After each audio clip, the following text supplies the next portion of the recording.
You know that feeling when your stomach just drops, like gravity itself betrayed you.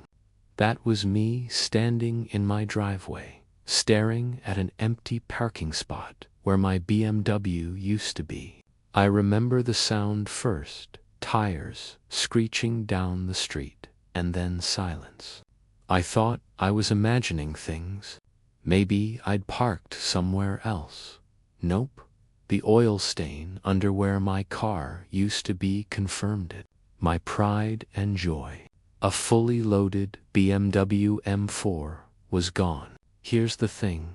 I live in a quiet, HOA-governed suburban neighborhood. You know the type.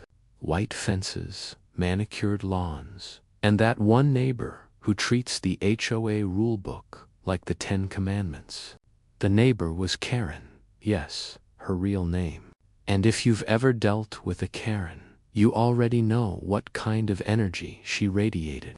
Clipboard in hand, sunglasses on cloudy days, and a permanent scowl that could curdle milk. But Karen had a teenage son, Chase, 18, cocky, always revving his little beater car down the street like it was a racetrack. He'd been eyeing my BMW for months, constantly making comments like, "Man, you should let me take that thing for a spin." I'd always laugh it off. Not a chance, Chase. Insurance doesn't cover teenage chaos. That morning, I'd been inside making coffee when I heard my garage door opening. My first thought was that I'd hit the remote by accident. But when I ran out, my heart literally skipped. Chase was gone. He'd swiped my spare key from the hook by the door. It was surreal. 1 second, my car was there. The next, a spoiled teenager had just stolen it. I called the cops immediately, still in my slippers, trying to explain how my neighbor's kid had just taken my car. But before the officers could even respond, I heard sirens, close ones. And then, about 15 minutes later, my phone rang. It was the police. My BMW had been involved in a minor collision. My heart dropped again. When I arrived at the scene, the sight froze me solid. Flashing lights, police cars, and my BMW sitting sideways against the curb with a huge dent in the side. The worst part, a marked police cruiser was parked beside it, its door completely caved in. And there, face down on the asphalt, was Chase in handcuffs. When I stepped out of my car at the crash scene, the sound of police radios crackled through the air, mixing with the low rumble of idling engines. My BMW, my immaculate jet black M4, looked like it had been through a demolition derby. The passenger side was crushed in, mirror hanging loose, paint scuffed down to the metal. The sight alone was enough to make my jaw lock. 2 officers were standing beside the police cruiser that Chase had sideswiped. The cruiser's door was bent inward like it had been kicked by a giant. The older officer looked like he'd been through worse, but the younger one, the one whose car had been hit, was pacing like a bullseyeing red.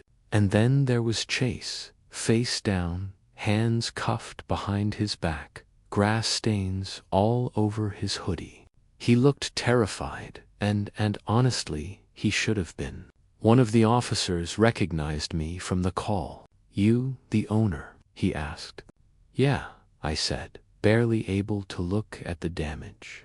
"That's my car," he nodded, expression unreadable. "We've got your neighbor's kid here, claiming you let him borrow it." I froze. "Excuse me." The officer raised an eyebrow. "He says you told him he could take it for a quick lap around the block." I laughed. Not a happy laugh. More of a, "you've got to be kidding me" kind of laugh. "Officer, I didn't even know he was in my garage until I heard him drive off." Karen showed up moments later. Robe, slippers, and a face full of indignation. "This is a misunderstanding," she shouted before she even got close. "My son wouldn't steal a car. He's a good boy." Chase was still on the ground, muttering something about how he just wanted to see what it could do. I caught his eyes for a second. He looked more embarrassed than remorseful.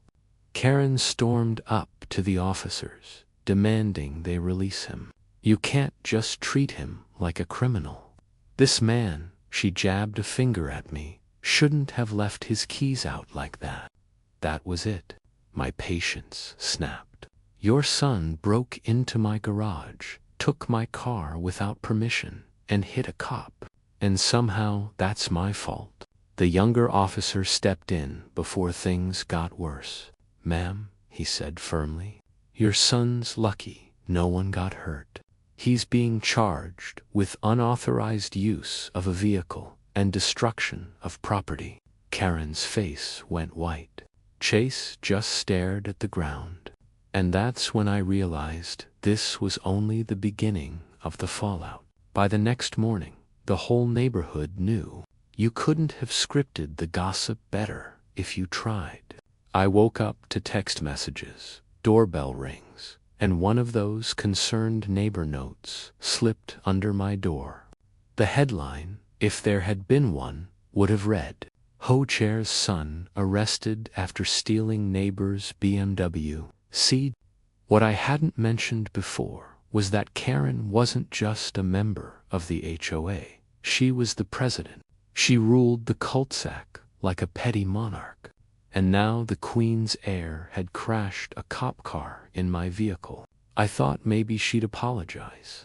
Maybe she'd try to make it right. But Karen wasn't wired that way.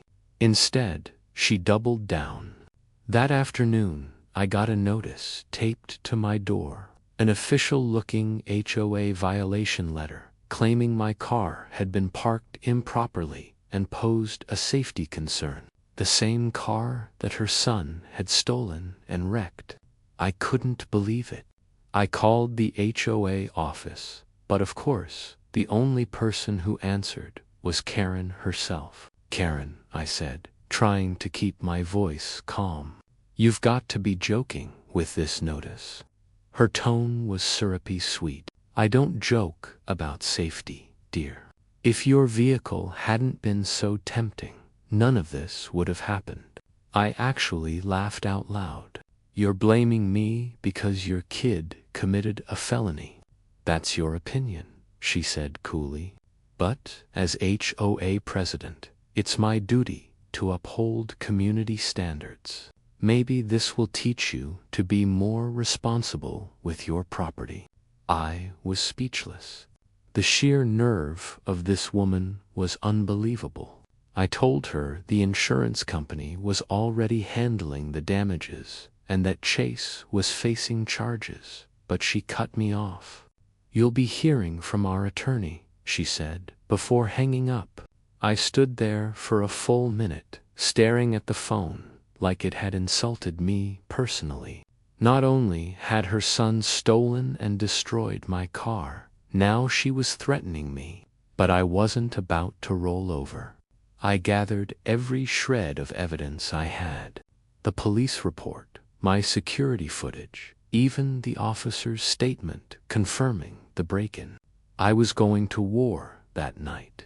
As I was backing up files onto a drive, I noticed something strange in my security footage. Something that made my blood boil. Karen had been there. She was in my driveway before Chase took the car. She'd watched him do it. I must have replayed that security footage a dozen times before it really sank in.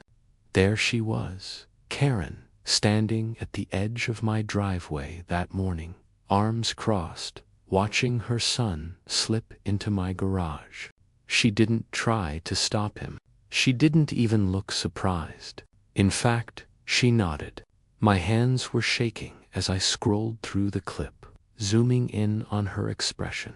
That smug, self-satisfied look, like she'd been waiting for this moment. It wasn't negligence. It was deliberate. The next morning, I printed still frames from the video, stapled them to the police report, and headed straight to the precinct. The same officer who handled the crash looked up as I walked in. "Back again?" he asked. "Oh, yeah," I said, handing him the papers. "You're going to want to see this." He watched the footage in silence. When it ended, he leaned back, exhaled, and muttered, "Well, that changes everything. Turns out Karen's little HOA crown wasn't going to protect her this time." The police added a new charge: aiding and abetting unauthorized use of a vehicle. Apparently, when you stand by and watch someone commit a crime, especially your own kid, the law doesn't exactly smile on that. That evening, as if on cue, Karen came storming to my door. Her usual composure was gone. "How dare you drag my name into this?" she hissed. I held up the printed photos. "You did that all by yourself." For a second, she faltered, just long enough for her voice to crack. "He's my son," I thought. I thought he'd just drive around the block and stop. "You thought wrong," I said. "He sideswiped a cop car. He could have been killed, or someone else could have been." The look in her eyes shifted from arrogance to something almost human, but it didn't last. "You've made an enemy.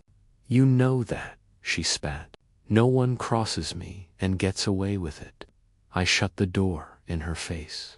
Weeks later, the court ruled in my favor. Insurance covered the damages. Chase got probation, mandatory driving classes, and community service. Karen was quietly removed from her HOA presidency after residents saw the footage. Apparently, breaking the law wasn't in line with the community's image. As for me, I installed better locks, a new security system, and moved my spare keys somewhere no one could find them. The neighborhood's quieter now, but every time I start my BMW, I still glance in the rear view mirror just in case Karen's watching from her porch, plotting her next lesson. Because with people like her, it's never really over. If that twist blew your mind even half as much as it did mine, hit that subscribe button before Karen files another complaint. Drop a like if you think Chase got what he deserved, and tell me in the comments what you would have done if this happened to you.